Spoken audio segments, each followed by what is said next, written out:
இப்போ அடுத்ததாக நம்ம இந்த வெப்பேக்குள்ளே ப்ரௌசர் கேச்சிங் சம்மந்தப்பட்ட ஒரு வேலையை செய்ய போகிறோம். அதனால் இப்போ ப்ரௌசர் கேச்சிங் பற்றி நான் உங்களுக்கு சொல்ல போகிறேன். நீங்கள் ஏற்கனவே இதை பற்றி தெரிஞ்சு வச்சுருந்தாலும் இப்போ வெப்பேக்கை நம்ம பயன்படுத்துறது மூலமாக இன்னும் நம்ம ஆக்கப்பூர்வமாக இந்த ப்ரௌசர் கேச்சிங்கை எப்படி பண்ணலாங்கிறதுக்கான ஒரு யோசனை உங்களுக்கு கிடைக்கும். சரி, இப்போது ப்ரௌசர் example.comன்ற ஒரு வெப்சைட்டில் index.htmlனு ஒரு ஃபைலை கேட்டு ரெக்வஸ்ட்டை அனுப்புது. நேராக அந்த ரெக்வஸ்ட் சர்வருக்கு போகுது. சர்வர் அதை புரிஞ்சுக்கிட்டு index.htmlங்கிற ஒரு ஃபைலை அனுப்புது. இந்த index.html ஃபைலுக்குள்ளே style.css மற்றும் bundle.jsன்னு ரெண்டு ஃபைலானது index.html வச்சுருக்கு. இப்போ இந்த ரெண்டு ஃபைலுமே ப்ரௌசருக்கு தெரியாத ஃபைல்ஸ். இது இருந்தால் தான் அவுட்புட் ஆனது சரியாக வரும்னு நினைக்குது. அப்படின்னும் போது இந்த ரெண்டு ஃபைல்ஸுமே அது சர்வர்கிட்ட கேட்டு வாங்கிடும். ஏன்னா இந்த ரெண்டு ஃபைலும் சர்வரில் இருக்குது, style.css மற்றும் bundle.js. இப்போ அதை வாங்கி உங்களுக்கு இந்த index.htmlோட அவுட்புட்டை ப்ரௌசர் காமிச்சிடும்.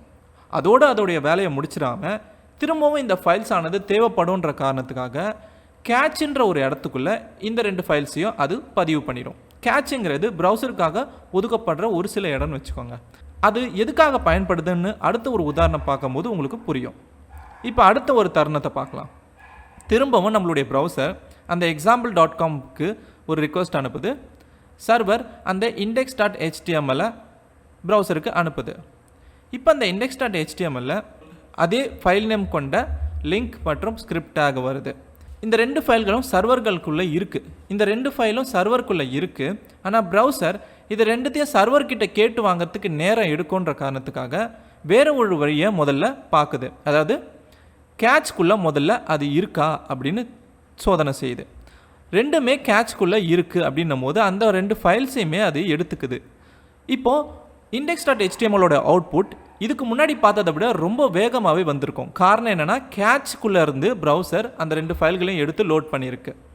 இப்போது கேட்ச் இருக்கிறதால ப்ரௌசரானது வேகமாக லோட் பண்ணிடுச்சு இல்லையா? இதுக்காக தான் நம்ம கேட்ச் வச்சுருக்கோம். சரி, ஒரு தருணத்தை பார்க்கலாம். இந்த தடவை பாருங்கள், சர்வருக்குள்ளே style.css மற்றும் bundle.js ரெண்டு ஃபைல்கள்லையுமே ஏதோ ஒரு மாற்றம் ஏற்பட்டிருக்கு. ஏதோ ஒரு புது விஷயங்களை இந்த ரெண்டு ஃபைல்களுக்குள்ளேயும் சேர்த்துருக்குறாங்க. இதுதான் அண்மையான ஃபைல். இதை எடுத்துக்கிட்டால் தான் index.html அண்மையான அவுட்புட்டை கொடுக்கும். இப்போ வழக்கம் போல் நம்மளுடைய ப்ரௌசர் ரெக்வஸ்ட் அனுப்புது, சர்வர் ரெஸ்பான்ஸை கொடுக்குது. ரெஸ்பான்ஸில் அந்த index.html ஃபைலுடைய தகவல் கிடைக்கும்.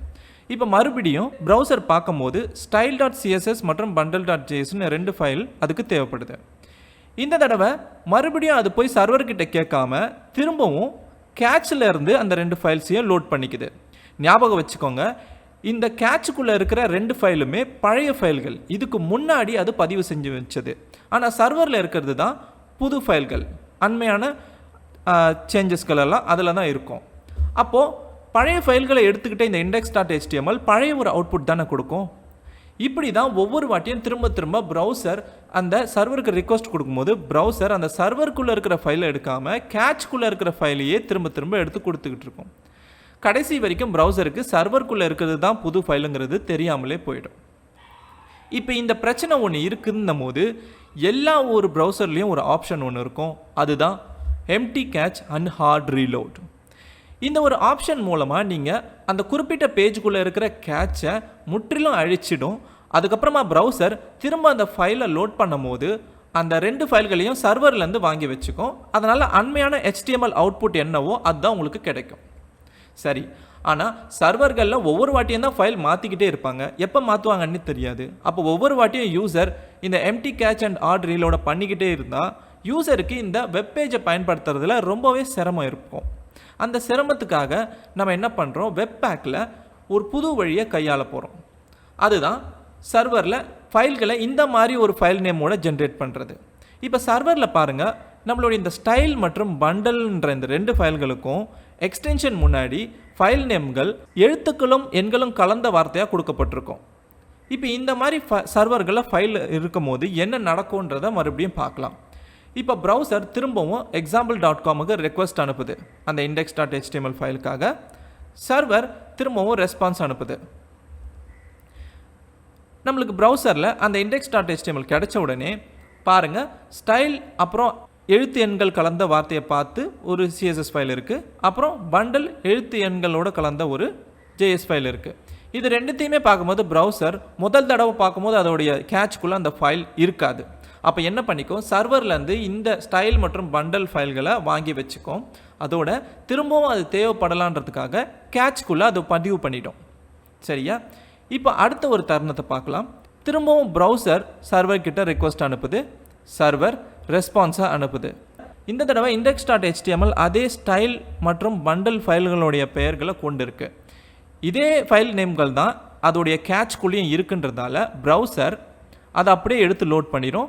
இந்த தடவை கேட்ச்லேருந்து லோட் பண்ணதால் இந்த HTML ஆனது ரொம்ப வேகமாகவே அவுட்புட்டை கொடுத்துரும். சரி, கடைசியாக இந்த ஒரு தருணத்தை பார்க்கலாம். இதுதான் பிரச்சனையை நம்மளுக்கு இதுக்கு முன்னாடி கொடுத்த ஒரு தருணம். இந்த தடவை பாருங்கள், சர்வரில் ஃபைல்ஸ் ஆனது மாற்றப்பட்டிருக்கு. அதோட அந்த ஃபைல் நேம்களும் மாற்றப்பட்டிருக்கு. இதுக்கு முன்னாடி இருந்த ஃபைல் நேம்கள் கிடையாது. அதை நீங்கள் கேட்சில் பார்க்கும்போதே தெரிஞ்சிருக்கும். சரி, இப்போ வெப் ப்ரௌசர் நம்மளுடைய அந்த index.html பேஜுக்காக சர்வர்கிட்ட ரிக்வஸ்ட் அனுப்புது.